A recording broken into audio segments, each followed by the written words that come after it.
Ok, vamos lá.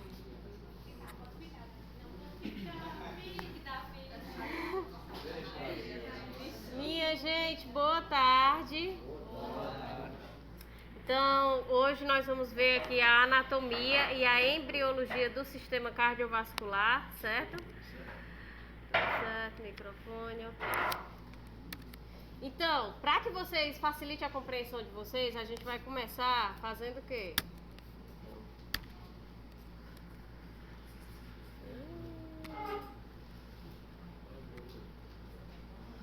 A gente vai primeiro ver de forma macro, para depois ir indo para a forma micro, certo? Porque vocês disseram que tem uma facilidade maior, né? Se vê como se aplica dentro do sistema para depois ver essas partezinhas. Então a gente vai ver a fisiologia de modo geral, né? Porque a fisiologia mesmo vocês vão ver amanhã com Bárbara, certo? Então a gente vai ver de modo geral para depois entrar na anatomia e então na embriologia, porque como ela é complexa demais, aí facilita ver esses passos antes para compreender ela. Então, o sistema cardiovascular ele é formado pelo coração, os vasos sanguíneos e o sangue em si. Então, esse sistema cardiovascular vai ser responsável pela manutenção vital. A gente sabe que é a bomba que faz todo o sangue circular carregando o oxigênio essencial para a vida e os nutrientes. Todas as células precisam realizar a respiração celular, ou seja, absorver o oxigênio e liberar o CO2, e é o sistema cardiovascular que vai ser o responsável por transportar esses gases entre as células e o sistema respiratório. Então essa é uma das principais funções que ele realiza, esse transporte de oxigênio e também dos excretas, né, e das substâncias geradas no metabolismo das células. Além disso, ele vai transportar os nutrientes, a glicose, que vai ser utilizada nesse processo de respiração, que vão ser essenciais à manutenção celular, são gerados, né, no sistema... Meu Deus do céu, esqueci agora as siglas, eu fui botando um monte de sigla porque não cabia, aí o SD gerado no sistema digestório para as células, bem como transporta os metabólitos gerados nas células até o sistema excretor. Assim, sua principal função vai envolver o transporte de substâncias, sejam aquelas substâncias que vão nutrir, que vão alimentar as células, ou seja, também para remover os produtos catabólicos dessas células. Porém, o sistema cardiovascular também realiza as funções de controle da temperatura corporal e defesa do organismo associada ao sistema imunológico. Como o sangue, ele é um fluido quente, eu já mencionei isso com vocês quando a gente falou do tecido sanguíneo, o sistema cardiovascular tem a capacidade de ajustar a quantidade de sangue que vai para determinado ponto do corpo para controlar a temperatura corporal. Então, quando a gente está fazendo um exercício físico, que a nossa temperatura aumenta, por que a gente fica vermelho? Porque o sistema cardiovascular ele tem essa capacidade de direcionar um extravasamento de sangue maior para as extremidades. Por quê? Porque nas extremidades a gente vai ter mais facilidade de realizar essa troca de calor, ou seja, perder calor para o ambiente. Se eu estou perdendo calor para o ambiente, eu estou reduzindo a minha temperatura. E essa é a intenção, porque o corpo ele não pode atingir uma temperatura muito elevada, porque aí começa, né, a haver degradação celular. Então, da mesma forma, quando um local do corpo está sob ataque infeccioso, o sistema cardiovascular envia mais sangue até o local, né? A gente não tem todos aqueles mecanismos associados à resposta imune, que vai secretar o óxido nítrico, aí vai ter a vasodilatação, que é justamente para aumentar a quantidade de sangue no local. Se eu aumento a quantidade de sangue no local, eu aumento a quantidade de células de defesa naquele local. Então, uma eficiência maior na entrega, vamos colocar assim, desse sangue num local que sofreu uma lesão, num local que está com infecção, vai ter uma resposta imunológica melhor, certo? Então, ali é só para vocês verem, né, o processo da hematose. A hematose vai acontecer entre os alvéolos pulmonares, ou seja, tem a participação do sistema respiratório, mas essas trocas estão acontecendo aqui nos capilares sanguíneos, capilares arteriais e capilares venosos, né, que vão carregar o sangue rico em oxigênio, normalmente é demonstrado em vermelho, e também vão carregar o sangue rico em gás carbônico, que são representados normalmente em azul. Tá? Então esse processo se faz aqui, que vocês só vão detalhar quando estiver lá no sistema respiratório. Então, sabendo das funções desse sistema, a gente pode começar a adentrar no que é que ele funciona de forma geral, certo? Então, o sangue é o veículo, né, o mecanismo que o sistema cardiovascular utiliza para carregar todas essas substâncias. Mas, além de ter o sangue, o meio para transportar essas substâncias, a gente também precisa ter os caminhos. E esses caminhos, as vias de acesso, são os vasos sanguíneos, certo? Então, essas vias de acesso são os vasos sanguíneos, que são classificados em veias, artérias ou capilares. As veias e as artérias vão ter um calibre aí maior, e à medida que vão se ramificando, vão formando os capilares, que são esses vasos mais pequenininhos, de pequeno calibre, que conseguem adentrar justamente nas extremidades mais finas possíveis, certo? Então, para que esse meio circule nesses vasos sanguíneos, para que o sangue circule nos vasos, é preciso estar em fluxo constante, né? E esse fluxo, ele é mantido e garantido por uma bomba propulsora, que é o nosso coração. Então, o sistema cardiovascular, ele é composto pelo coração, pelos vasos e pelo sangue. O coração vai ser um órgão oco, capaz de realizar contração, que é o que nós chamamos de sístole, e também relaxamento, diástole. Se ele é capaz de realizar contração e relaxamento, a gente já consegue deduzir que ele é um órgão muscular, né? Ele realiza contração e relaxamento, certo? Na diástole, a cavidade associada se enche de sangue, ou seja, quando há o relaxamento é que vai se encher de sangue, e na contração a gente tem como se fosse o empurrão, né? A ejeção desse sangue que está nessa cavidade, que vai ser a sístole, certo? Então é importante ressaltar também que o sistema cardiovascular é um sistema fechado, ou seja, o sangue foi feito para circular dentro dele. Então o sangue, a partir do momento que ele extravasa, seja de mas o capilar é tão fininho, extravasou, é hemorragia, tá? Então há uma disfunção do sistema cardiovascular quando a gente tem um rompimento de qualquer que seja o vaso. Ele precisa circular dentro desses vasos, certo?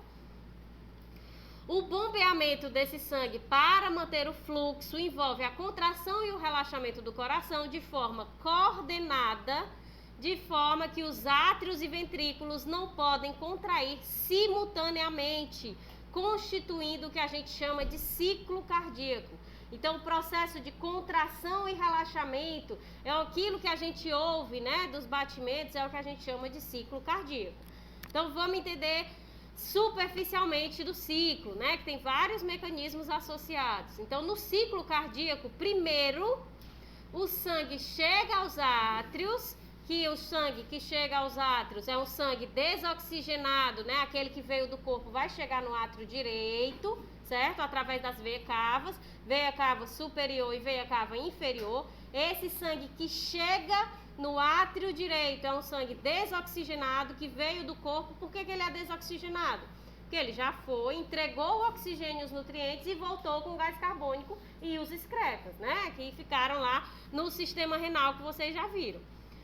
E também vai chegar no átrio esquerdo, através das veias pulmonares, o sangue oxigenado, que a gente vai já ver lá na frente quando for ver pequena e grande circulação, que é aquele que vem dos pulmões, tá?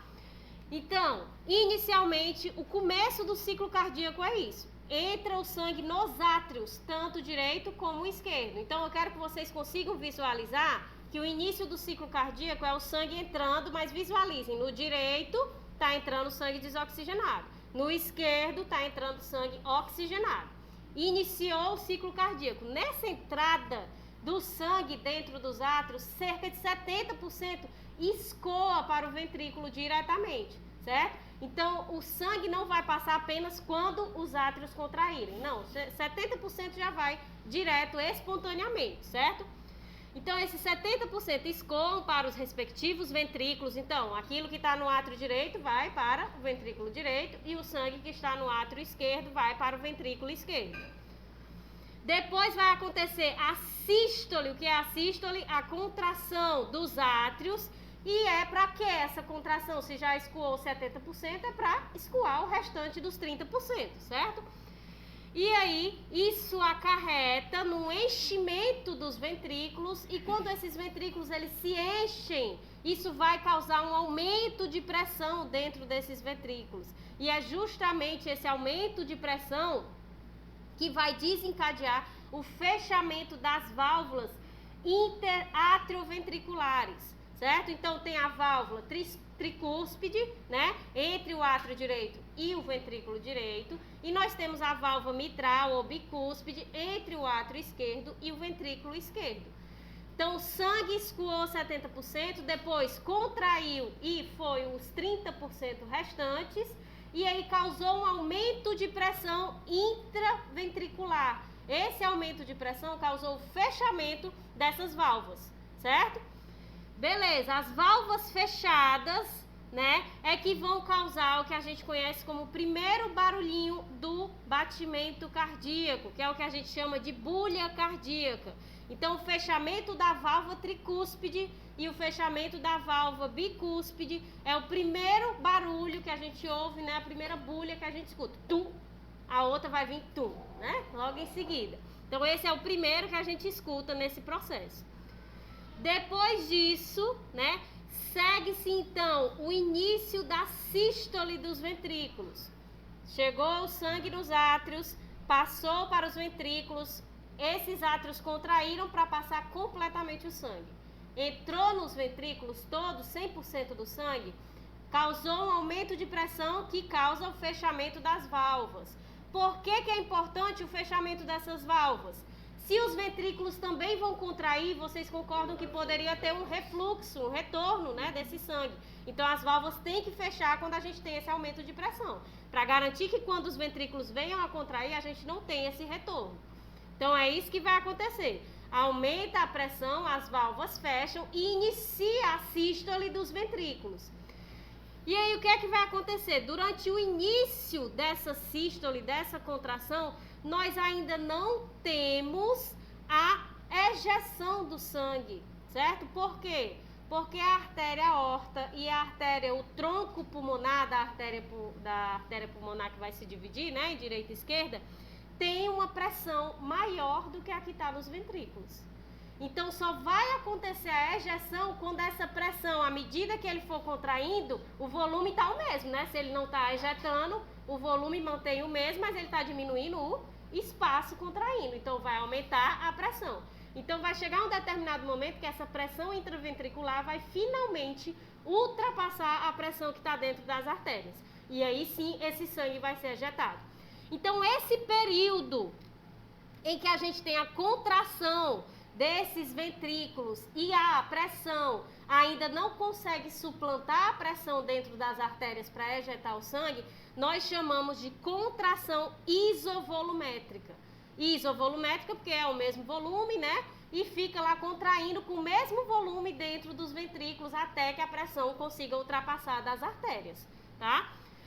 Depois disso, vai acontecer a diástole dos átrios, né?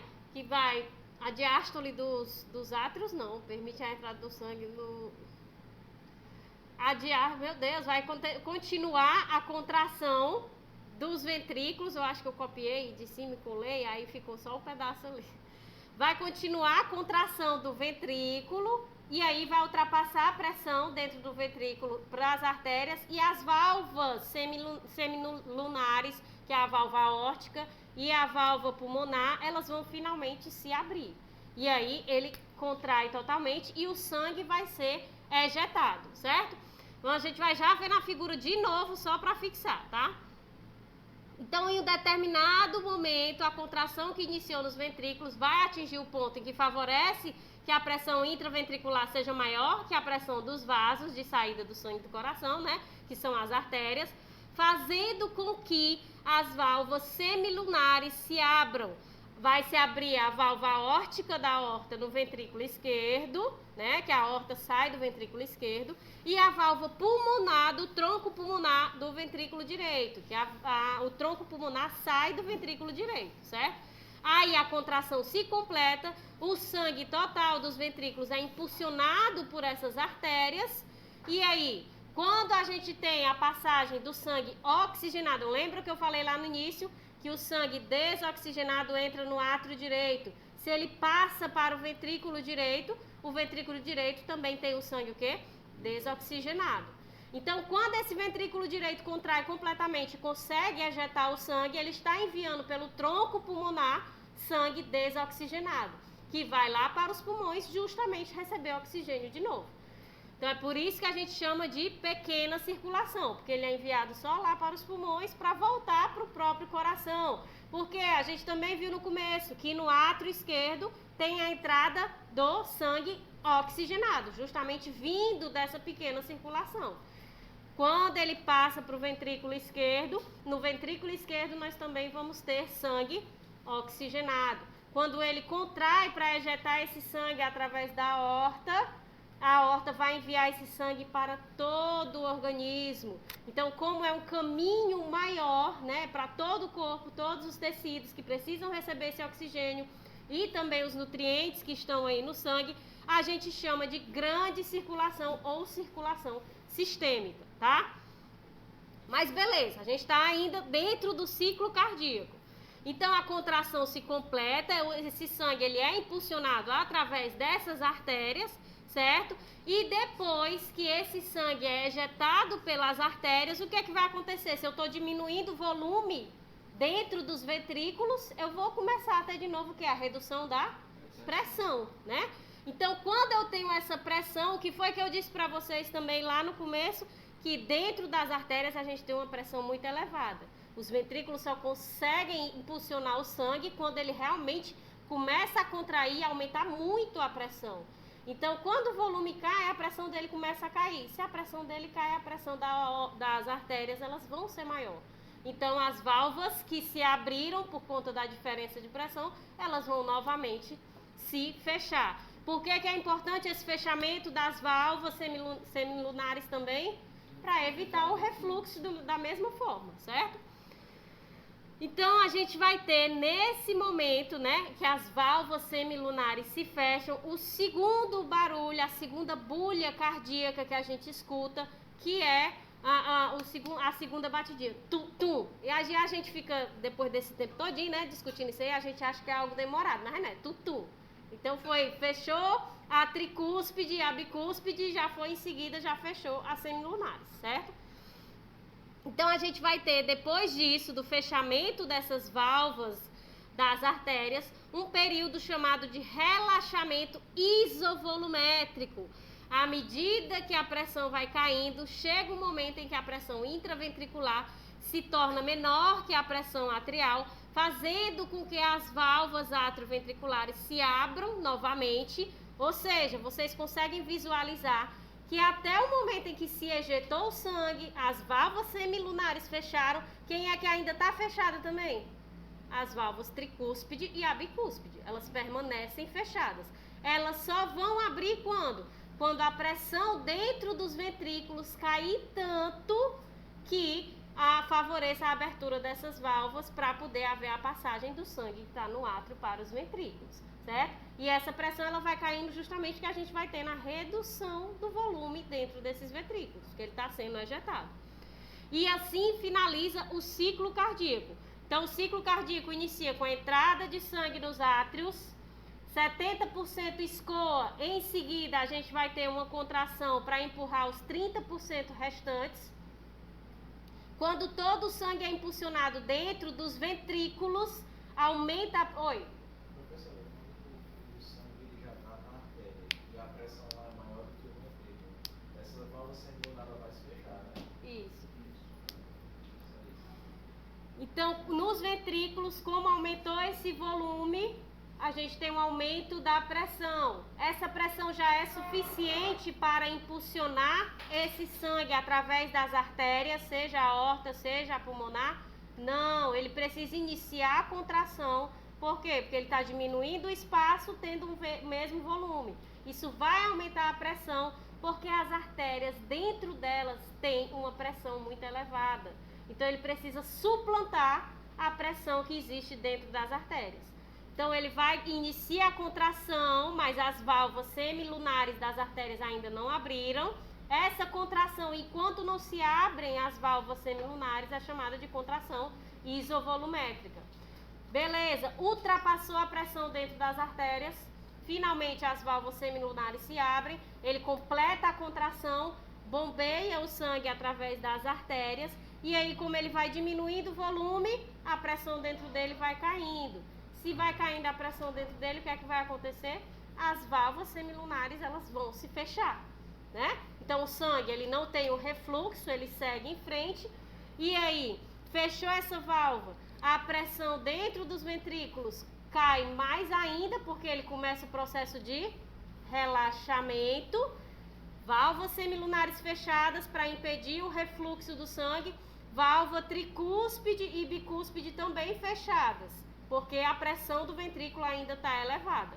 Até o momento que ele relaxa tanto, esse período, enquanto todas as válvulas estão fechadas, é um período de relaxamento isovolumétrico, certo? Quando ele relaxa o suficiente para cair essa pressão em comparação com a pressão dos átrios, é que essas válvulas vão abrir. E aí começa de novo, o sangue que entrou dentro dos átrios passa 70%, depois contrai para passar os 30%, aumentou o volume lá dentro, aumenta a pressão, as válvulas tricúspide e bicúspide se fecham. Ele inicia a contração isovolumétrica até que se atinja uma pressão mais elevada que a das artérias, as válvulas semilunares se abrem, passa o sangue, essa pressão começa a cair. Quando essa pressão cai abaixo da pressão das artérias, as válvulas semilunares se fecham novamente. E aí ele inicia o quê? O relaxamento isovolumétrico, até o momento em que a pressão dentro dele fica menor do que os átrios. E aí as válvulas tricúspide e bicúspide se abrem mais uma vez para que o sangue possa entrar.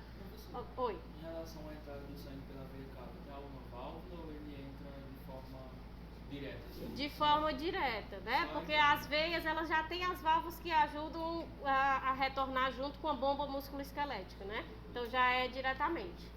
Professor, quando tem a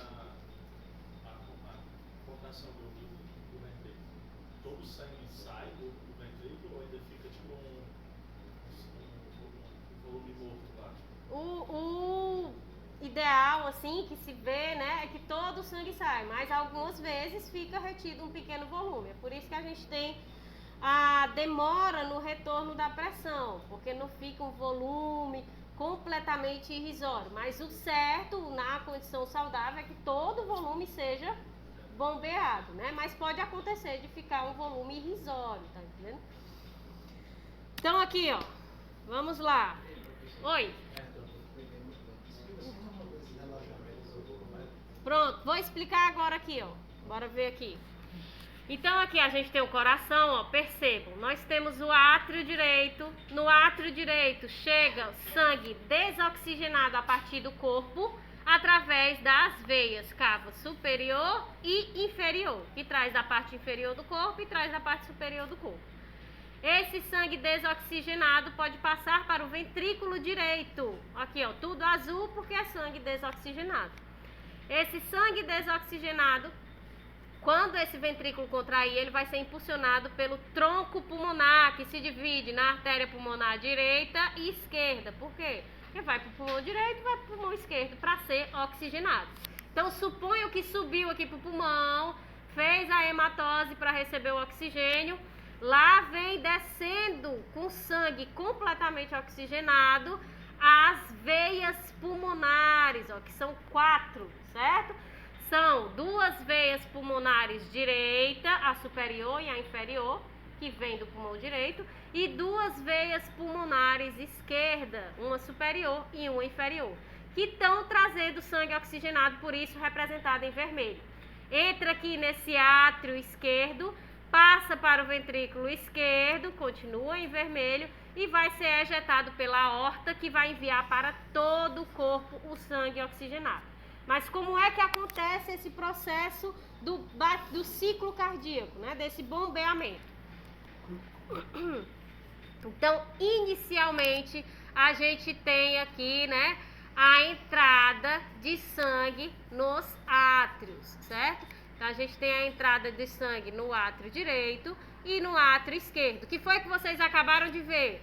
No átrio direito vai entrar o sangue desoxigenado e no átrio esquerdo vai entrar o sangue oxigenado, certo? Beleza. Desse sangue que acabou de entrar, 70% vai escoar diretamente, certo? Vai escoar pela gravidade mesmo, tá? Escoou 70% do sangue para os seus respectivos ventrículos. Em seguida, inicia a contração, a sístole atrial, certo? Essa sístole atrial contraindo vai bombear os 30% que ficaram lá. Então, beleza, 100% do volume foi enviado aqui para o ventrículo direito e para o ventrículo esquerdo. Quando esse volume enche os ventrículos, o que é que vai acontecer? Um aumento de pressão dentro desses ventrículos, né? Porque ele estava vazio, de repente ele se encheu completamente, então ele aumenta a pressão. Porém, a pressão desse ventrículo cheio não consegue ainda ejetar o sangue, porque o sangue, as artérias, elas possuem uma pressão sanguínea muito elevada. Por quê? Porque elas bombeiam para regiões muito distantes, então elas precisam ter essa pressão elevada. Então, para que esse sangue ele seja ejetado, a gente tem que ter o início da contração dos ventrículos. Só que percebam aqui, ó, no início da contração dos ventrículos, que as válvulas da aorta e a válvula do tronco pulmonar estão fechadas, certo? Por quê? Porque a pressão nelas é maior, então elas não se abrem. Então, inicia a contração, mas as válvulas permanecem fechadas, ou seja, nenhum sangue está sendo ejetado. Isso aqui é o que a gente chama de contração isovolumétrica, certo? A partir do momento em que esse espaço diminui tanto através da contração, essa pressão vai subir até do ventrículo, a cavidade ventricular. Ela vai contraindo, vai apertando. Aí, a partir do momento em que vai reduzindo esse espaço, porque ela vai contraindo, o que é que vai acontecendo? Vai chegar uma hora que ela tá batendo ali na entrada das válvulas semilunares e abre, porque não tá tendo mais. Eu tô contraindo tudo e não tá aumentando. Então, essa pressão aqui dentro vai ficar maior do que a pressão dentro dessas artérias. E aí, essas válvulas, elas finalmente vão se abrir, né? A contração, ela se finaliza. Toda a sístole dos ventrículos acontece e o sangue, ele é ejetado. O que é que vai acontecer aqui, ó? Ficou um pouquinho de sangue, tá vendo? O que é que vai acontecer? O sangue é ejetado e a partir do momento que esse sangue é ejetado, se eu diminuir o volume dentro de um mesmo espaço, eu reduzi a pressão, né? Então, quando... Oi? Não existe nenhuma questão de ar nessa circulação. O coração não tem ar, é só... Isso. Então, oi. Ai, foi, eu esqueci aqui, ó. Quando tem a passagem, a gente não tem a contração dos átrios para passar os 30% restante.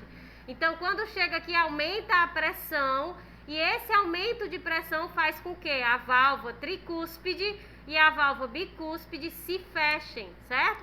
Que é o que acontece aqui, ó. Tem um aumento da pressão intraventricular e aí fecha as válvulas que fazem o contato entre o átrio e o ventrículo.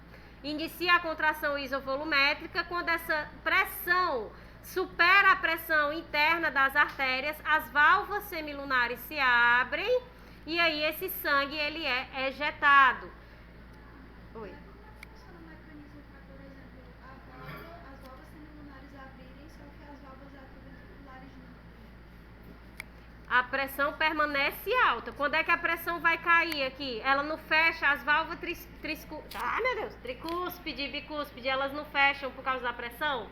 A pressão só vai reduzir quando ele começa o relaxamento. Não é quando ele perde o volume, é quando ele começa a relaxar, entendeu? A contração isovolumétrica, as duas não estão fechadas. Isso. Essa pressão não poderia abrir as duas. Porque só abre quando diminui a pressão. Eu vi que as válvulas semilunares, elas Sim. fecham, eu vi numa aula, né, que elas fecham porque tem um retorno venoso e faz com que elas fechem. Há um pequeno retorno, porque quando a pressão Não, elas fecham para evitar o retorno Não, venoso. mas eu vi que tem um pequeno retorno que faz com que elas fechassem. Isso aí, o professor falou que era bem aqui, ó. Quando tinha a contração aqui, aí o sangue batia meio que aqui e voltava. É, um refluxo. Aí por isso que ela. Só que ao mesmo tempo que isso tá. Não é isso não, viu? Ao mesmo tempo que tá isso acontecendo, quando o sangue bate aqui, automaticamente pela gravidade ele vai voltar, entendeu? Só que ele não já enviou o sangue, então ele já reduziu o volume dentro dele. E ele inicia a diástole, o relaxamento. Então a pressão ela vai diminuir em comparação à pressão dentro das artérias. E é essa diferença de pressão que fecha essas válvulas, entendeu? Não é o sangue empurrando as válvulas que vai fechar elas, não. E outra coisa que eu vi que tem algumas fibras aqui, que É as pectíneas, a gente vai já ver, que é o que puxa, que é justamente o que estimula a Eu vi que o contração. fechamento da tricúspide e bicúspide era por conta da pressão do ventrículo que aumentava na hora da sístole, aí ela fecha. Plá, e não- É, porque causa a contração muscular, entendeu? Quando aumenta a pressão dentro do ventrículo, aí ele vai fazer a contração dos músculos papilares, que são os que seguram as fibras tendíneas. Aí ele contrai e puxa as válvulas, né? Que tem a anterior, a posterior, aí puxa para elas se fecharem. Mas é o aumento de pressão que desencadeia, né, a contração. Só que tem, obviamente, né? Aí vai estimular a liberação do cálcio para fazer, só que aí é amanhã que vocês vão dar os detalhes. Mas basicamente a contração da musculatura esquelética normal, né? Que é o cálcio que desencadeia. Mas aí tudo é esse processo da pressão que sinaliza para essa variação do cálcio. Então, nessa contração isovolumétrica, o ventrículo ele vai sofrer essa sístole até que ele possa passar pela outra válvula, né? Exatamente. Porque mesmo apertando, mesmo a pressão aumentando, o volume tá aumentando. Quando sai, já troca. Quando ela for fechar, devido ao aumento da pressão na artéria, Uhum. tipo, sempre fica esse resto de sangue no ventrículo. Justamente, ó, como ó, ela só vai fechar quando a pressão dentro do ventrículo for menor do que a pressão arterial. Enquanto ele está relaxando, ele ainda está reduzindo a pressão, entendeu? Ele ainda não iniciou o relaxamento, ele só bombeou. Não tem o refluxo?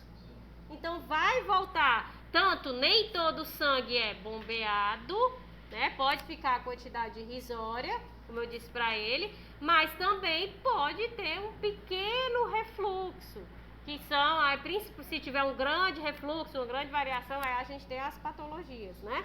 Mas a gente pode ter um pequeno refluxo nesse processo, enquanto a pressão, ela não fica menor aqui do que a pressão arterial, entendeu? E a questão do contração entendi. Aí o relaxamento isovolumétrico. Pronto, aí vamos aqui.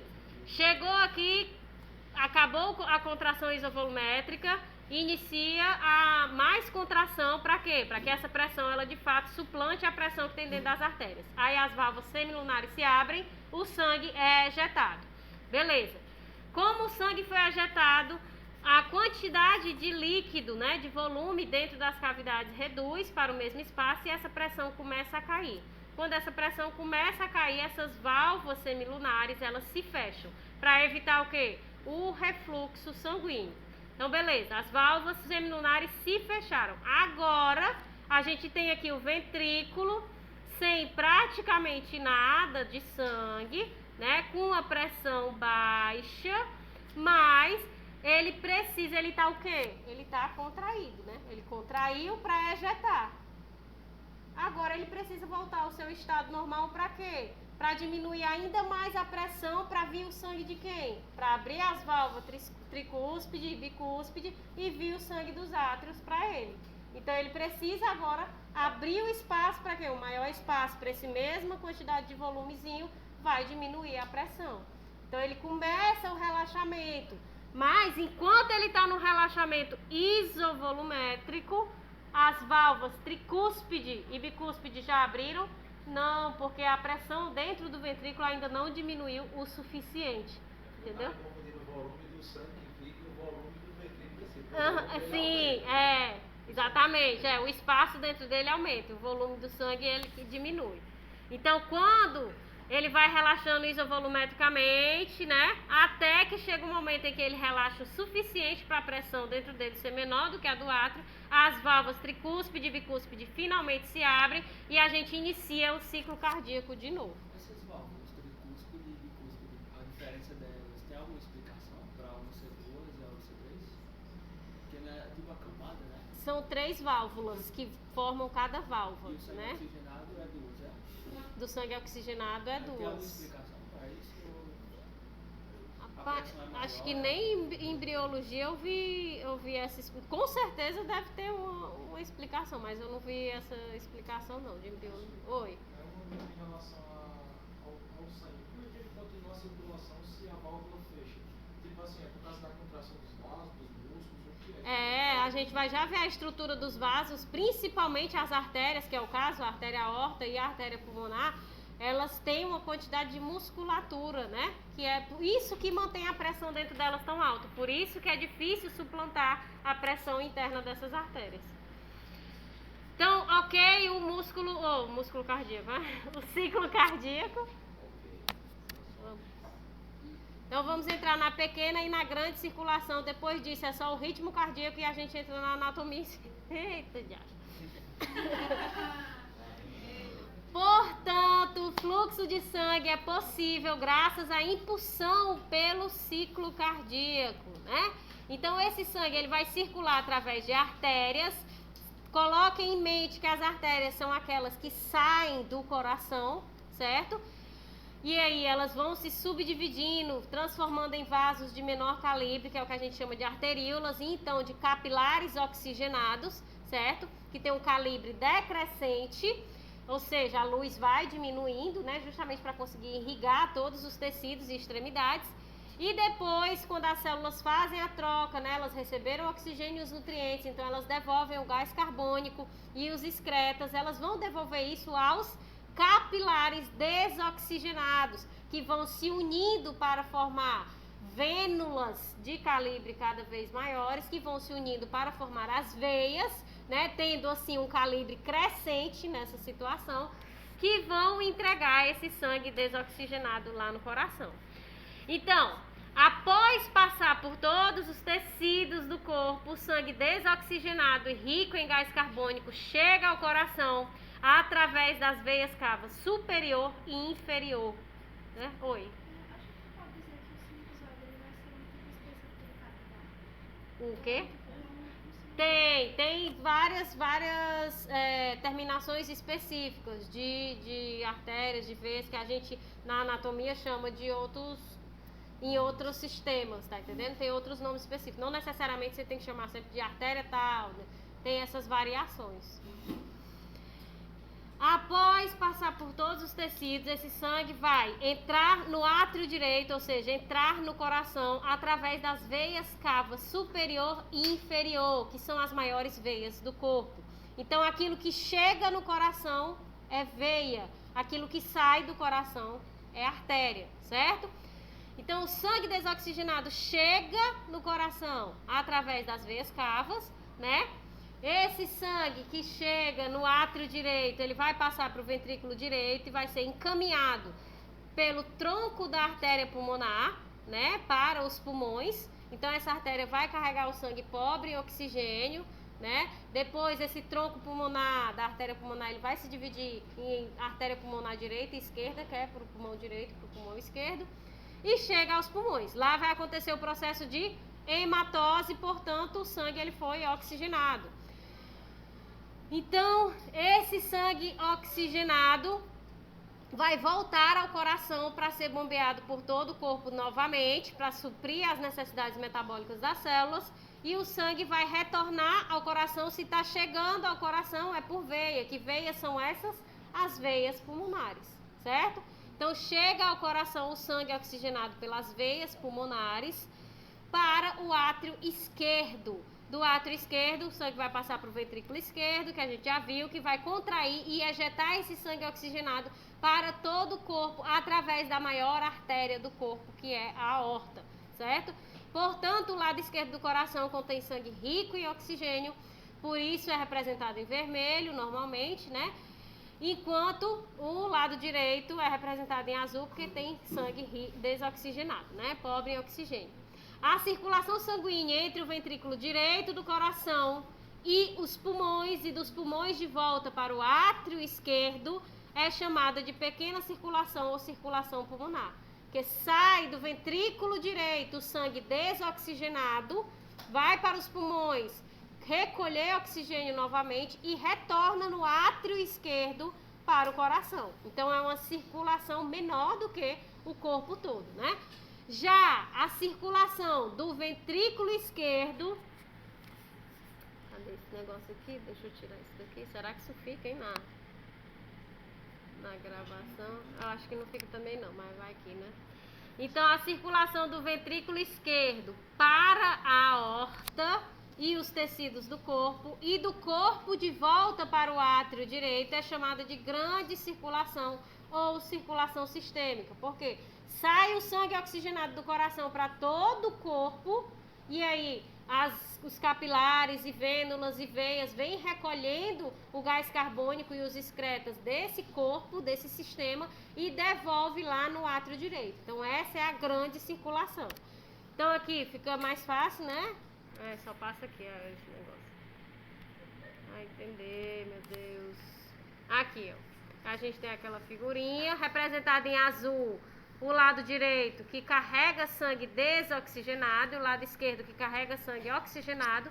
A pequena circulação sai do ventrículo direito. O sangue desoxigenado vai para os pulmões, sofrer hematose e volta no átrio esquerdo com sangue oxigenado, que é a pequena circulação, que percorre uma distância menor, e a grande circulação, sai o sangue oxigenado do ventrículo esquerdo pela aorta para todo o corpo e retorna, né, já com o gás carbônico no átrio direito, portanto é grande circulação porque percorre um caminho muito maior. Isso aí é tranquilo, né? E o ritmo cardíaco, né? O que é que vai determinar que o nosso coração bata constantemente? Às vezes tem-se a tendência de achar que o controle, né, do batimento cardíaco é feito pelo nosso sistema nervoso, e não é. O ritmo cardíaco ele é ditado pela uma estrutura que existe dentro do próprio coração. O que o sistema nervoso vai influir é o quê? Aumento da frequência cardíaca, redução da frequência cardíaca, liberar sinais que vão realizar vasoconstrição para aumentar a pressão arterial, esse tipo de coisa. Mas o batimento cardíaco, quem controla é essa estrutura chamada de nó sinoatrial, certo?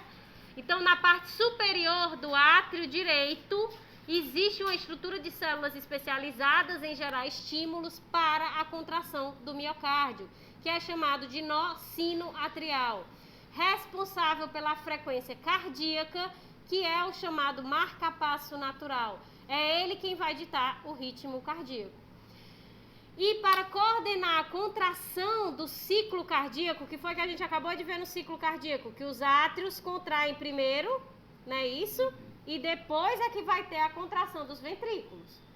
Então, como é que vai controlar isso? Se vocês devem ter visto, né, na estrutura de tecido muscular, que as fibras do tecido estriado cardíaco, elas são todas conectadas. Então, quando há o sinal para a contração de uma, contraem todas ao mesmo tempo. Então, a gente precisa ter esse atraso do sinal para que o ciclo cardíaco seja mantido. Ou seja, os átrios contraiam primeiro e depois os ventrículos contraiam, certo? Oi. Eu vi numa aula que esse atraso, por exemplo, eu vi que a questão das fibras dos átrios e dos ventrículos não era interligado. É, separado. Né? E que o que fazia ter um atraso na passagem é porque tem um orifício pequenininho ali, fibroso, onde passa o fecho atrioventricular. Aí, por causa desse orifício que permite a passagem, já que não é ligado, ele tem esse atraso. E por isso que ele contrai tudo junto. É aqui, ó, a gente vai já ver. Ó, para coordenar a contração do ciclo cardíaco, né, átrios primeiros e ventrículos depois, existe outra estrutura que auxilia nessa função do nó sinoatrial, que é o chamado nó atrioventricular, que é esse daqui que fica justamente no septo atrioventricular, tá? localizado na interseção do átrio direito e ventrículo direito, que acarretem um pequeno atraso na chegada do sinal do nó sinoatrial nos ventrículos, pois associado a ele existem fibras intermodais que têm uma pobreza de junções comunicantes, o que atrasa a transmissão do impulso elétrico de contração. Então, o nó sinoatrial envia o sinal de contração aos átrios e ao nó átrio-ventricular. E este quem vai realizar o atraso. Então, observe aqui inicialmente a estrutura antes da gente ir para o próximo, tá? Então, tem aqui o nó sinoatrial e ele tem esses prolongamentos. Esses prolongamentos dele vão sinalizar para onde, ó? Aqui para o átrio direito, aqui para o átrio esquerdo e para o nó átrio-ventricular, certo? Esse nó átrio-ventricular vai realizar um atraso dessa resposta através desses feixes de His aqui, essas fibras de Purkinje que a gente vai já ver, que faz com que os átrios contraiam primeiro e os ventrículos depois. Mas vamos lá ver como é. Para isso, o que é que vai acontecer? Esse nó sinoatrial, né? Ele vai encaminhar o nó átrio-ventricular vai encaminhar o sinal do nó sinoatrial aos chamados feixes de His, que são células especializadas que descem pelo septo interventricular e subdividem-se para o ventrículo direito e para o ventrículo esquerdo, que é o que a gente chama de feixe de His, certo? Depois disso, esse feixe de His que irriga o miocárdio desses ventrículos, ele começa a se ramificar naquilo que a gente chama de fibras de Purkinje. E essas é quem vão sinalizar para a contração desses ventrículos, tá?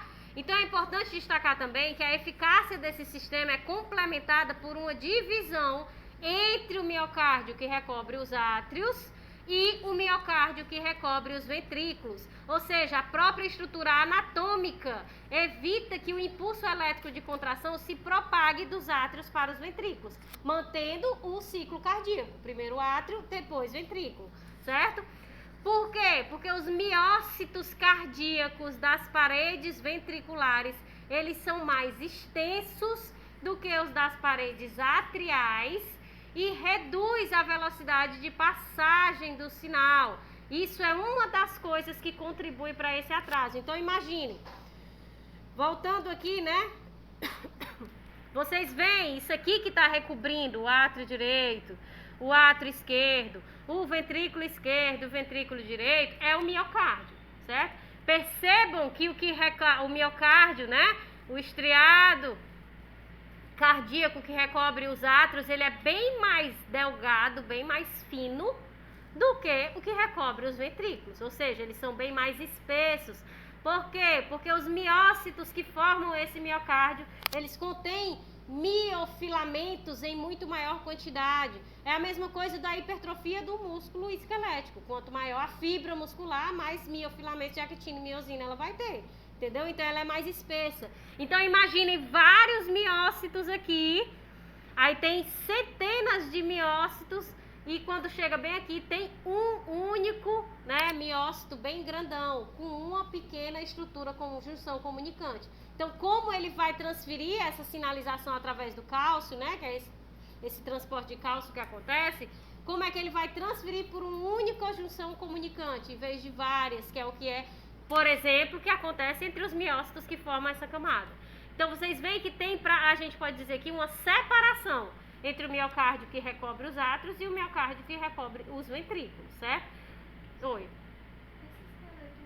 esqueleto, essa parte de separação fibrosa, eu não entendo se ela vai ser uma parte do tecido conjuntivo propriamente muito denso, se é algum tecido cartilaginoso, alguma coisa desse tipo. Tem uma parte interna, que é o endocárdio, que é tecido conjuntivo, né? Deve ser o tecido conjuntivo. Tu fala que separa os... Que tem, sim, é o endocárdio, que tem tanto revestindo o átrio direito, como aqui dentro ele também reveste os ventrículos, entendeu? Oi. O átrio ventricular, é esse tipo de célula que a gente fala na foto? Não, acho que não é sala...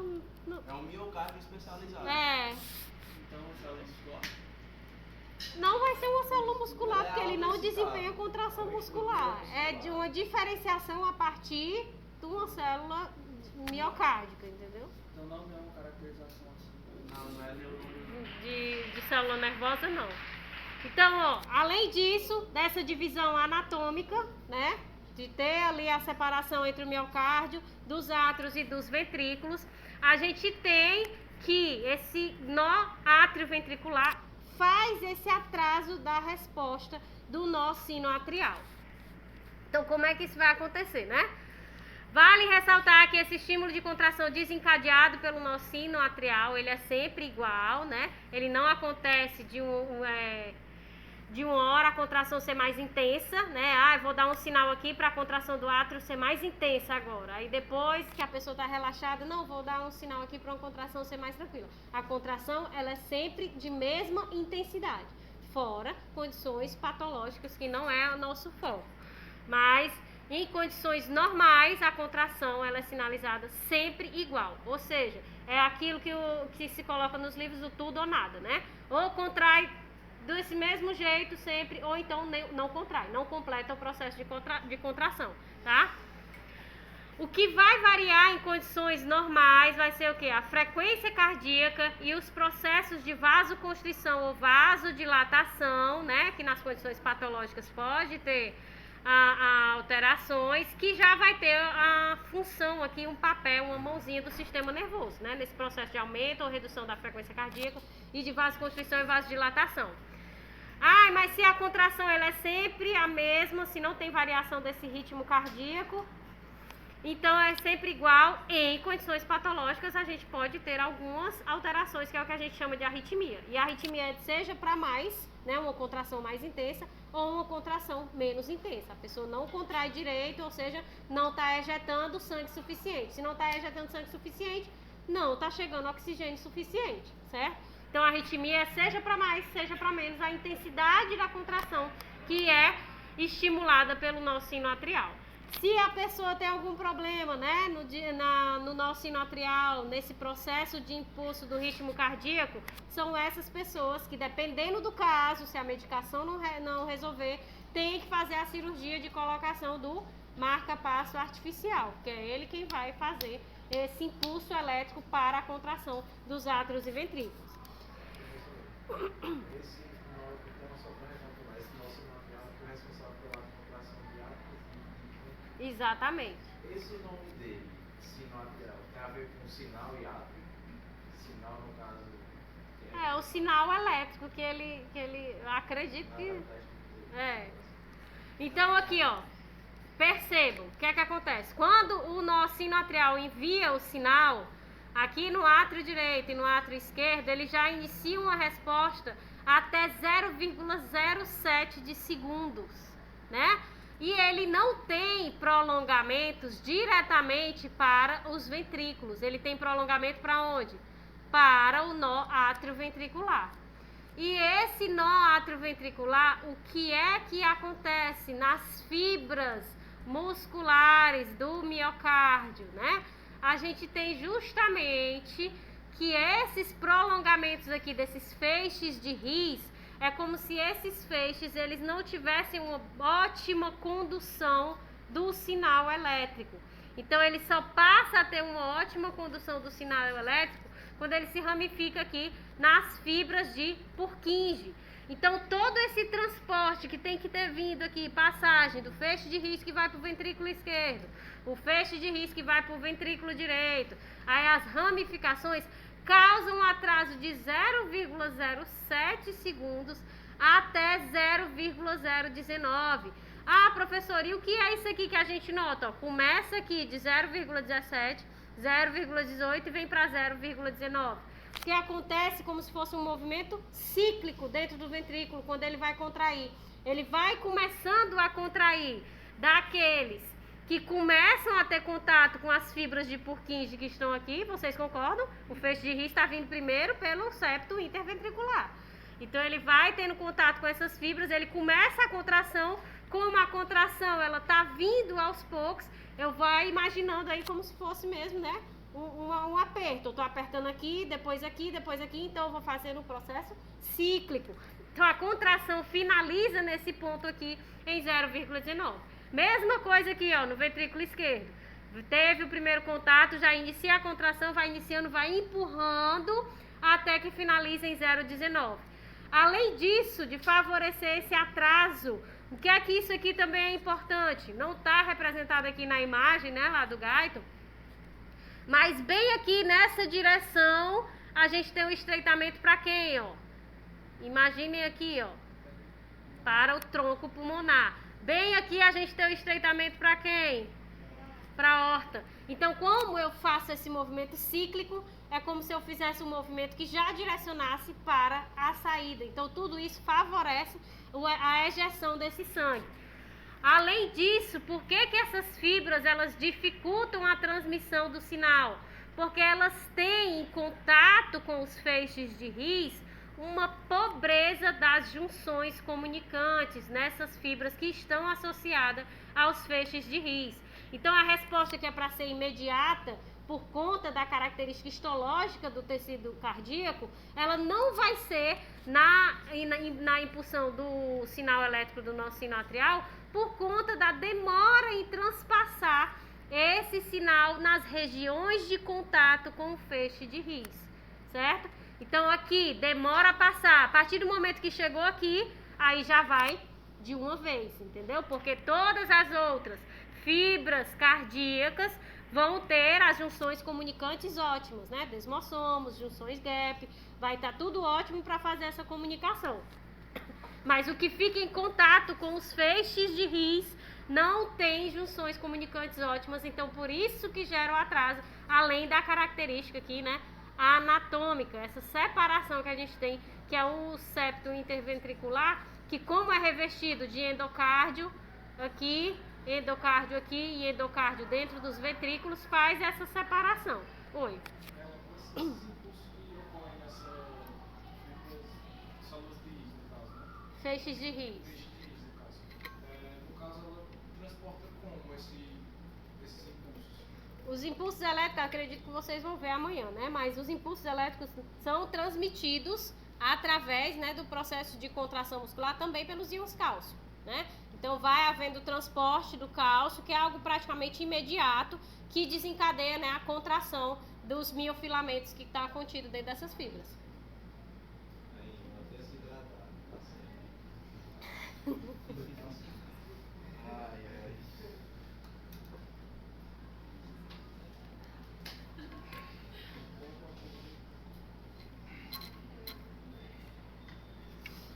Então vamos lá. Pronto, vamos entrar na anatomia. Quanto tempo? Eita, foi 1 hora, meu Jesus Cristo. Então vamos lá. Primeiro, o coração, ele é um órgão muscular oco, formado, como vocês já viram bastante, por 4 espaços chamados de câmaras cardíacas. O coração, ele está localizado anatomicamente na região do mediastino médio. Mediastino é essa região aqui central, né? E ela tem várias subdivisões. E o coração está localizado no mediastino médio, certo? Como vocês podem observar, o coração, ele tem o formato de um cone invertido. E o ápice não é a região superior, vai ser a região de baixo, da ponta do cone, que vai aí apontar cerca de 2/3 para o lado esquerdo. Então, quando se diz que o coração está do lado esquerdo do peito, é porque maior parte dele está para o lado esquerdo. É por isso que quando a gente vê lá o pulmão, a gente tem aquela depressão, né? Que é para ter o encaixe dessa parte maior do coração encaixada lá, tá?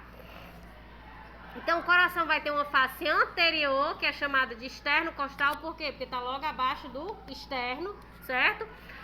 Uma posterior, que é chamada de diafragmática, que está em contato com o músculo diafragma. E tem também as faces laterais, que estão em contato com os pulmões. A região onde entram e saem os vasos sanguíneos é chamada de base cardíaca. Então, aqui, que é a parte de baixo, a ponta do cone, é chamado de ápice, enquanto que essa parte superior, né, mais côncava e mais extensa, é chamada de base, e é nela que vão entrar, sejam as veias, e vão sair as artérias, tá? Então, o coração possui ainda uma camada de tecido adiposo relacionado ao fornecimento de ácidos graxos constantes. Então, o coração ele está sempre utilizando a glicose, ele tem um fornecimento de oxigênio, porque já vem, né, diretamente ali dos pulmões o sangue oxigenado, mas ele também utiliza os ácidos graxos. Então, por isso que ele tem aquela camadinha de tecido adiposo que vai fornecendo esses ácidos graxos livres. Vocês lembram lá, né, da mobilização dos ácidos graxos livres, circulando ligada à albumina, para fornecer esses ácidos graxos constantes. A principal fonte de energia, né, após o glicogênio, será esses ácidos graxos. E além disso, além de fornecer esses ácidos graxos, ele também está relacionado à inervação simpática e parasimpática do coração, que são os sinais enviados pelo sistema nervoso central de aumento ou redução da frequência cardíaca. Então ele serve como se fosse um meio de passagem desses... Eita, tá parando aqui. Um meio de passagem para esses nervos, certo? Então visualizem aqui, ó. Aqui vocês visualizam a região do mediastino médio, certo? A região central. Vocês estão vendo aqui, ó, o corte, né, ó, ventrículo com o miocárdio mais espesso. É aqui o átrio. Então vocês estão visualizando o corte mesmo lateral dele. Ele fica logo abaixo do externo, por isso a face anterior é externo costal. Logo abaixo dele, essa linhazinha aqui, ó, rosa, meio avermelhada, meio rosa, é o diafragma, por isso a face diafragmática. E aqui ele fica lateralmente em contato com os pulmões. Mais uma vez aqui, ó, temos o mediastino anterior, temos o mediastino superior, temos o mediastino médio e o posterior. O coração fica localizado no mediastino médio, tá? Aqui é só para vocês visualizarem também essa posição de forma frontal e essa partezinha amarela, esse tecido adiposo que eu mencionei a vocês. E aqui, ó, vocês veem justamente essas inervações que elas têm essa passagem por dentro desse tecido adiposo para chegar no coração e fazer as sinalizações quando o sistema nervoso ele demanda, né? Se é para aumentar ou para reduzir a frequência cardíaca. O coração, como vocês sabem, recebe o sangue e o propulsiona a seu destino. A gente já falou que ele é a bomba, né, cardíaca, mantendo o fluxo sanguíneo. Então, para isso é necessária a contração muscular. E o músculo responsável e que compõe a parede do coração é o miocárdio, que é exclusivo do coração, certo? Não existe o miocárdio. Tá parado.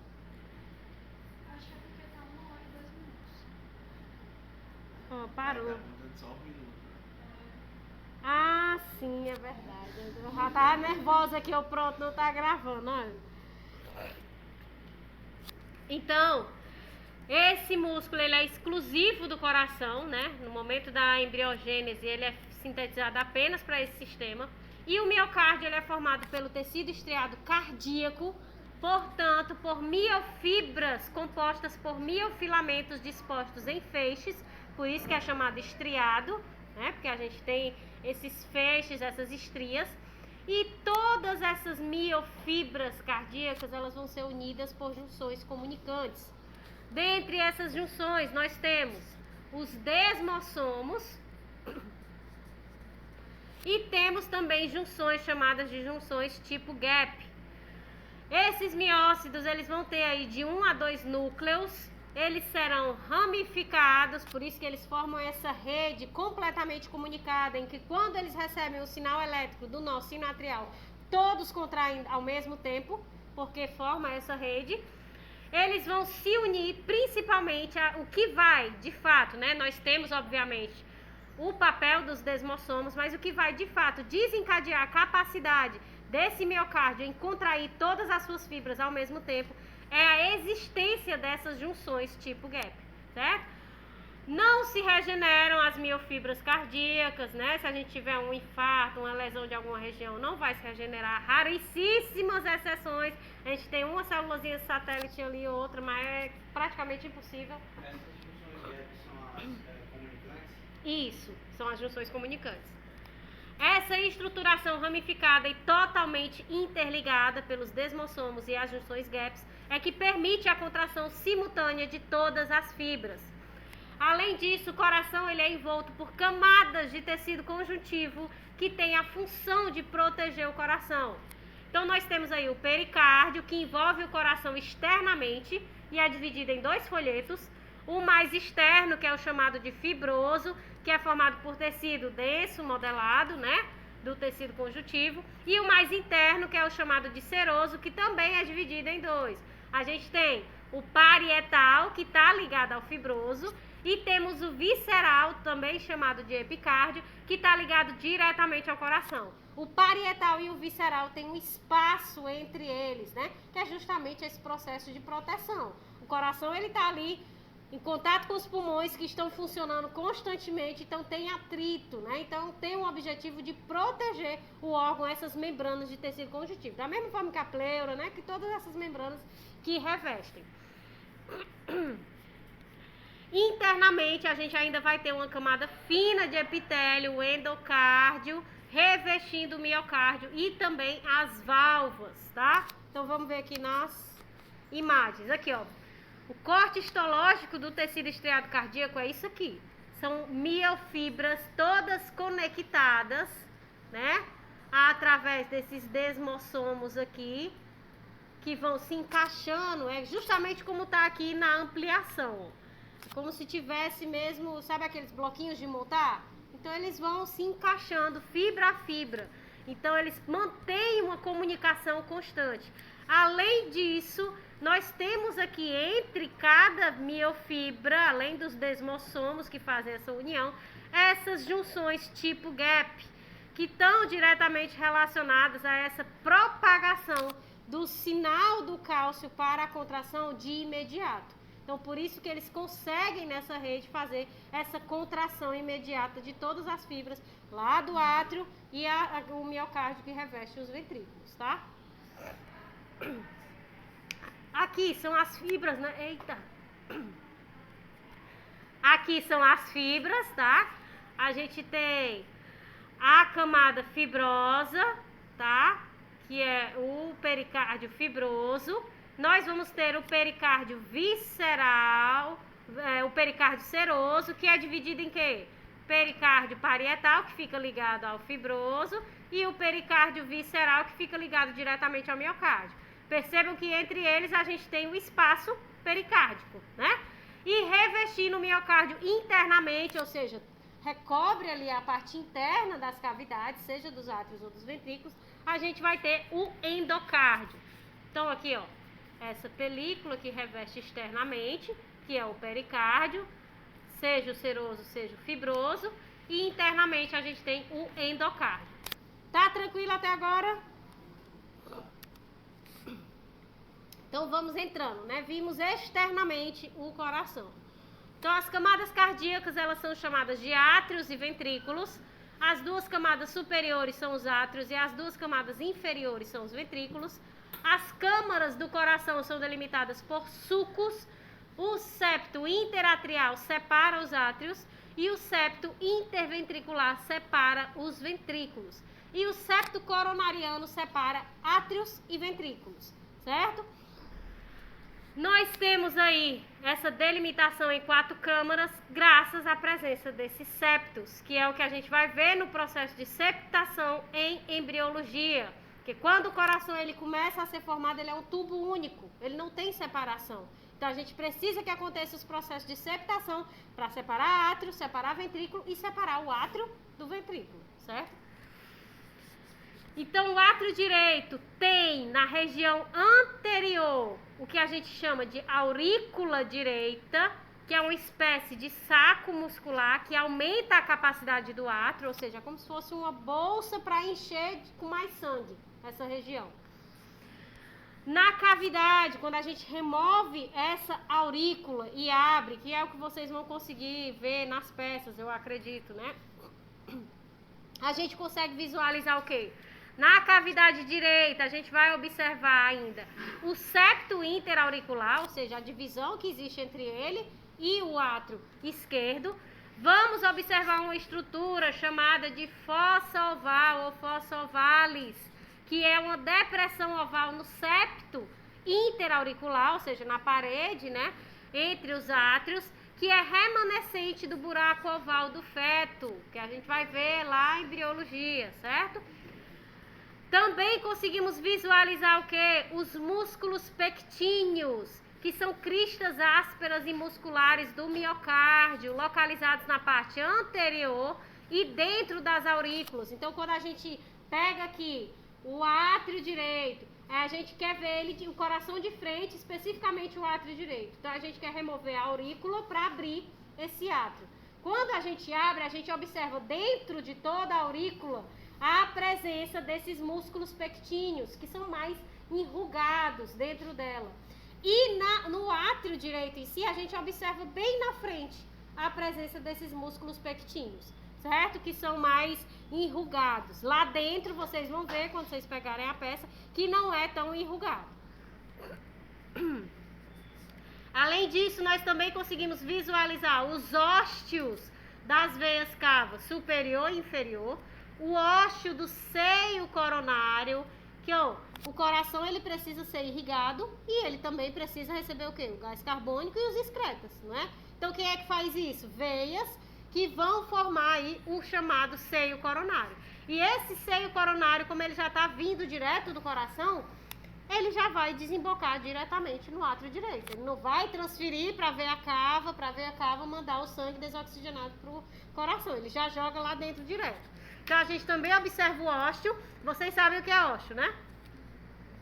É o orifício. Então, eu observo o orifício da veia cava superior, o orifício da veia cava inferior, o orifício do seio coronário e também o orifício da região atrioventricular, né? Ou seja, onde tem a passagem do sangue do átrio para o ventrículo direito.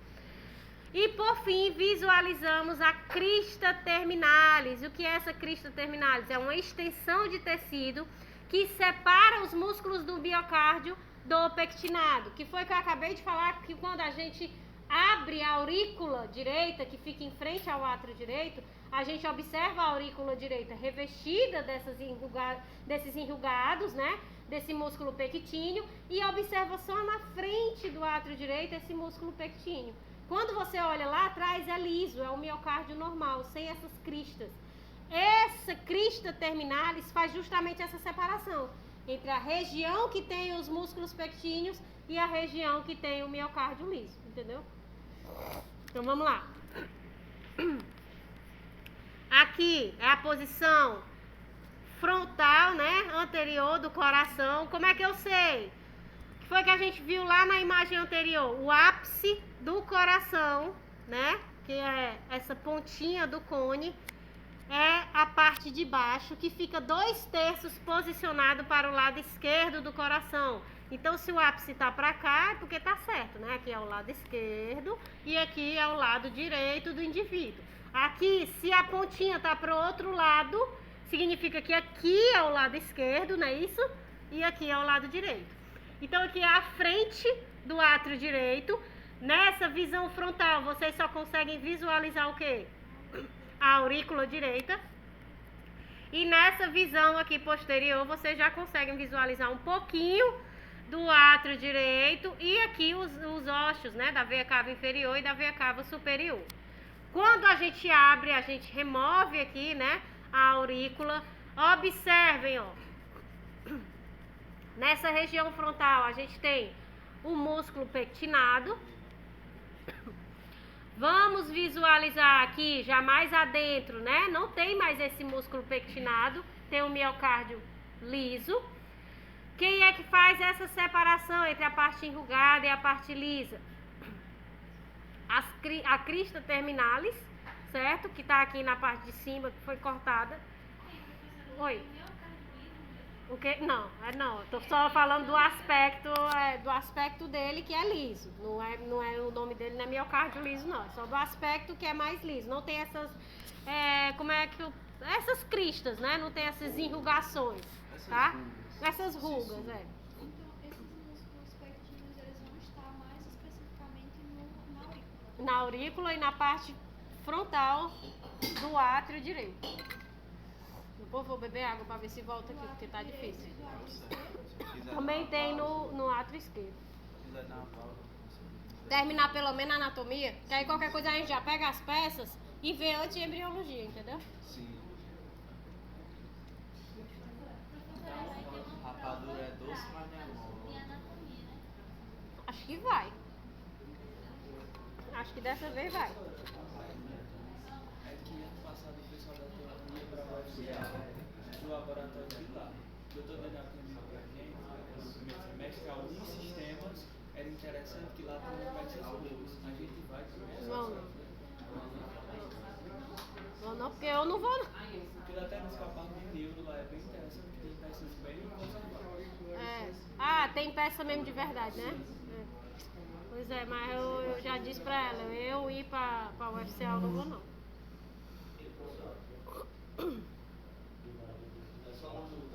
Esse local a gente vai ter prova de LH especificamente. Eu acho que agora vai ter, porque como tá tendo laboratório e a Bárbara disse que também vai fazer um negócio da histologia, né? Das lâminas, eu acho que vai ter. Fora a integrada, né? Que vai ser objetivo, né?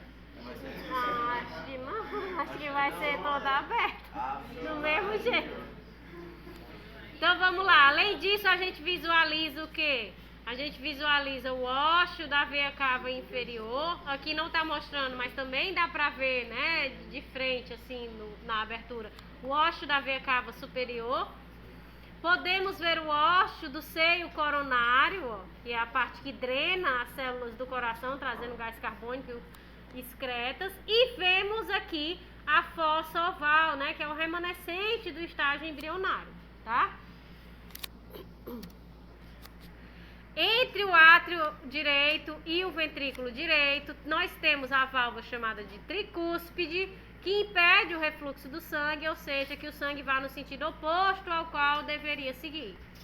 Também observamos na transição o septo átrio ventricular direito, né? Na cavidade do ventrículo direito, visualizamos as válvulas que formam a válvula tricúspide, as cordas tendinosas que prendem as válvulas aos músculos papilares, os próprios músculos papilares, que eles são chamados assim porque eles têm esse formato de pápula mesmo, né? Uma bolinha assim, que são divididos em anterior, posterior e septal. Anterior, que ele fica mais à frente, né, na região anterior do coração, posterior fica mais para trás e o septal fica próximo ao septo interventricular, tá? E esses músculos papilares é que vão controlar a abertura e o fechamento da válvula tricúspide. Como? Com as variações de pressão que a gente viu, eles vão ou contrair para fechar ou relaxar para abrir as válvulas, certo? Vou já dar uma parada mesmo, porque senão não... Também conseguimos visualizar quando abrimos, né, a cavidade do ventrículo direito, o septo interventricular, a parede muscular do miocárdio menos espessa que a do lado esquerdo, mas bem mais espessa do que do átrio, né, direito. Visualizamos o ósseo do tronco pulmonar e a sua válvula pulmonar formada pelas válvulas semilunares. Então a gente consegue visualizar aqui o ósseo do tronco pulmonar e aqui, ó, as válvulas semilunares que ficam ali na sua entrada. O lado direito seria menos espesso, que alguma coisa aqui com a pressão. Para dar uma pressão maior da óssea. Exatamente. É exatamente isso. Inclusive, eu tinha visto que alguém perguntou o negócio da válvula tricúspide, justamente por conta dessa pressão, para ser mais resistente, que a pressão é maior. Mas a tricúspide é Do outro direito. lado. Ao contrário. Eu tinha ido a uma coisa sobre isso, enfim. Ó. Então aqui, ó, a gente consegue observar as cordas tendinosas, né, que estão ligadas às válvulas que formam a válvula tricúspide. Visualizamos o septo atrioventricular e também o septo interventricular. Aqui, ó, esses prolongamentos são os músculos papilares. Essa parede aqui é o miocárdio, tá? E aqui a gente visualiza o ósseo do tronco pulmonar e também as 3 bolsinhas aqui, as 3 válvulas que formam a válvula pulmonar, tá?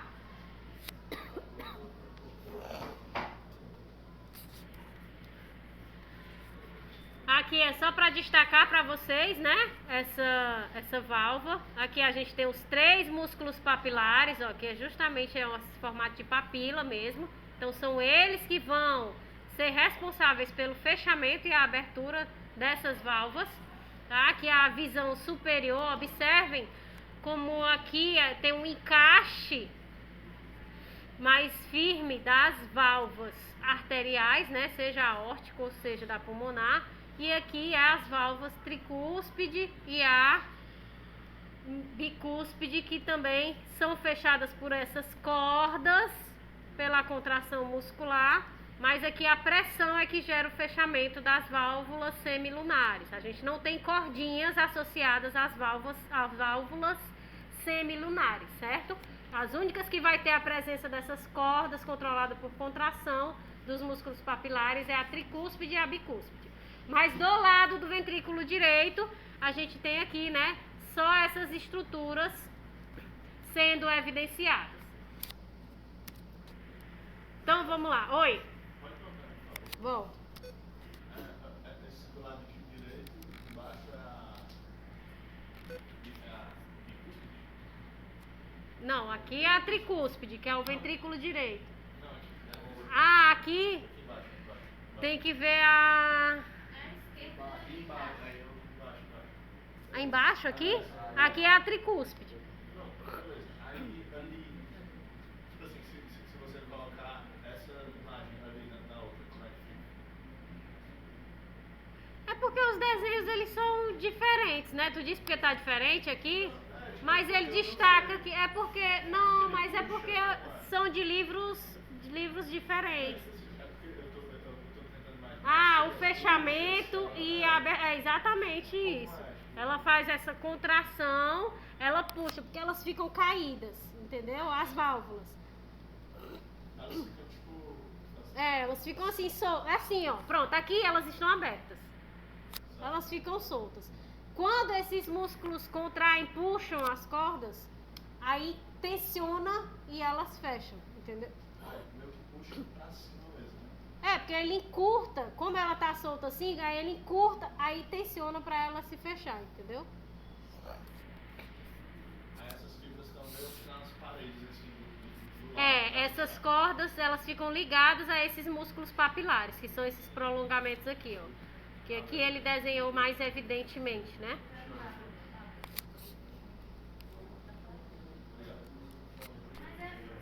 Oi. Elas não têm assim nenhum papel mesmo de elas colocarem a força pra fechar, né? Porque eu acho que a força vem mais do... É o músculo papilar que vai puxar, entendeu? Ele tensiona as cordas. Por isso que é tendinosa, porque ela é feita de tecido tendinoso. Então, quando ele contrai, ele puxa, ele cria uma tensão que estica as válvulas que estão assim, a tensão estica. Pra cima, porque a válvula fecha assim. É como se fosse isso, mas vocês têm a tendência de achar que como ela empurra pra cima, a corda tá esticando, e não é, ela aumenta a tensão da corda. Então a tensão... Ela não afrouxa, né? Exatamente, ela aumenta a tensão da corda que consegue empurrar. Aqui vai apertar, aí elas estão assim, vão...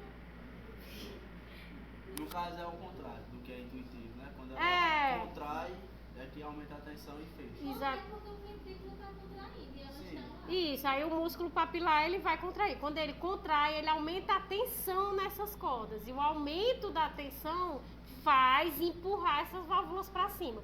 Não é como se a contração do papilar esticasse as cordas e empurrasse. Entendeu? Aumenta a tensão. E aí fecha. Essas cordas não aumentam de tamanho, de lado, para fechar. Ela aumenta a tensão que empurra essas válvulas, entendeu? Seguindo.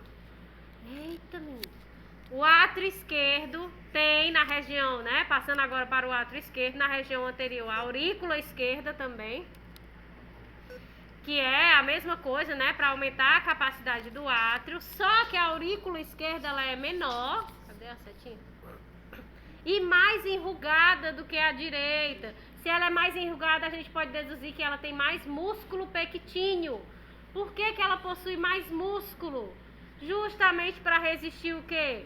A elevada pressão que existe dentro da aorta. A aurícula esquerda, ela está logo ao lado da aorta. Então, como a aorta recebe uma pressão muito intensa, ela tem que ter uma musculatura mais forte para resistir a essa pressão, certo? Quando a gente tira, né, a aurícula esquerda, a gente abre para ver o átrio esquerdo. Na cavidade atrial esquerda, a gente pode observar o septo interauricular, né, que é a divisão entre o átrio e o ventrículo, um pouquinho das válvulas, né, abertas, a válvula bicúspide. Também conseguimos visualizar a fossa oval, né, o resquício embrionário. Visualizamos o ósseo da aurícula esquerda. Por a aurícula esquerda ser menor, em vez dela ser como se fosse uma capa que fecha igual no átrio direito, ela, por ser muito menor, ela forma como se fosse um ósseo, um buraquinho, em vez de ser um encaixe perfeito com o átrio esquerdo, como é na situação do átrio direito, entendeu? Ela é só uma camada, assim que você tira, já tá um buraco ali do átrio. Isso. Aí no caso do esquerdo, é uma camada, só que quando você tira, é um buraquinho pequenininho. É, porque ela é bem menor. Ela é bem menor. Então, por ser menor, ela vai formar esse orifício, por isso que a gente consegue observar o ósseo. E somente internamente nela que vão ocorrer os músculos pectíneos.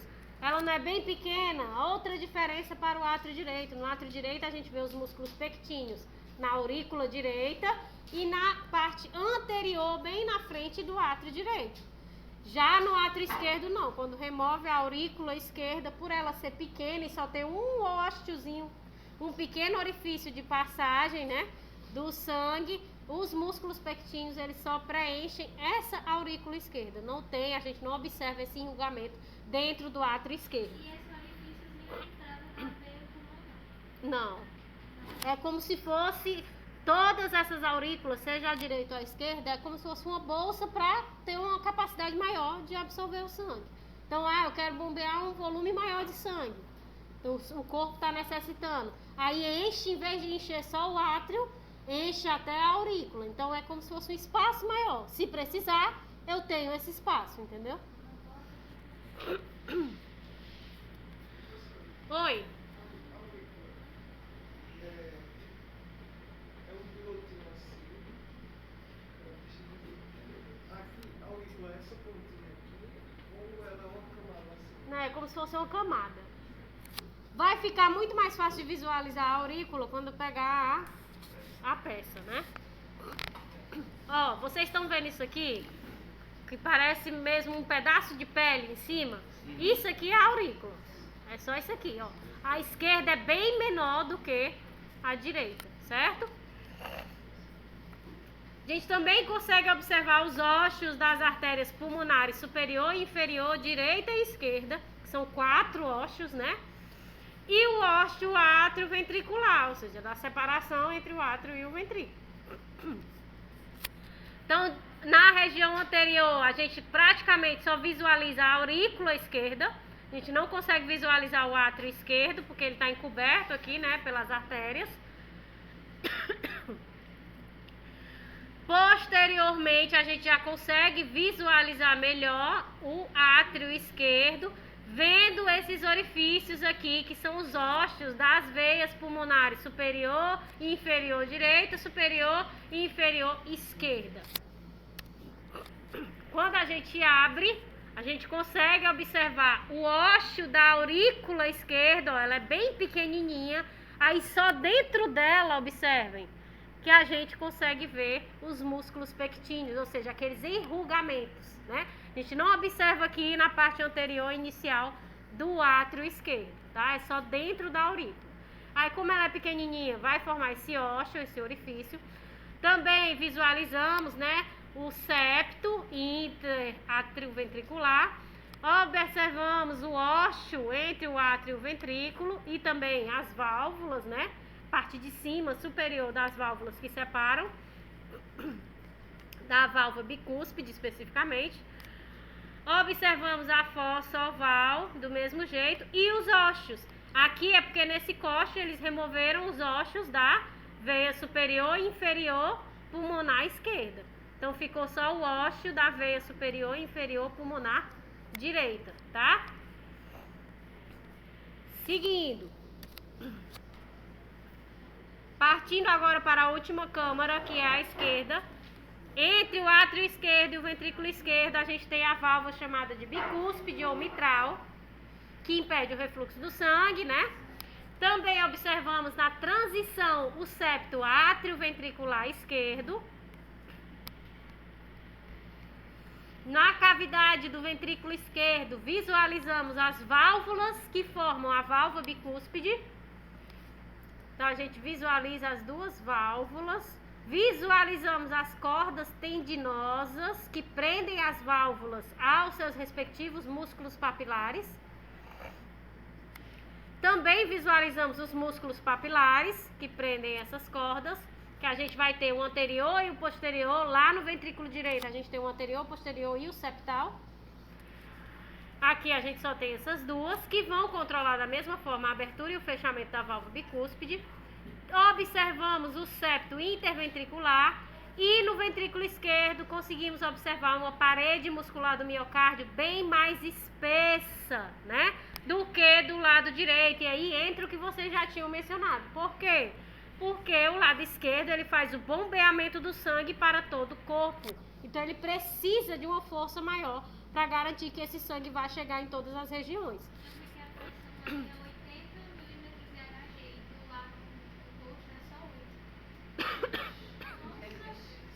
A diferença é grande.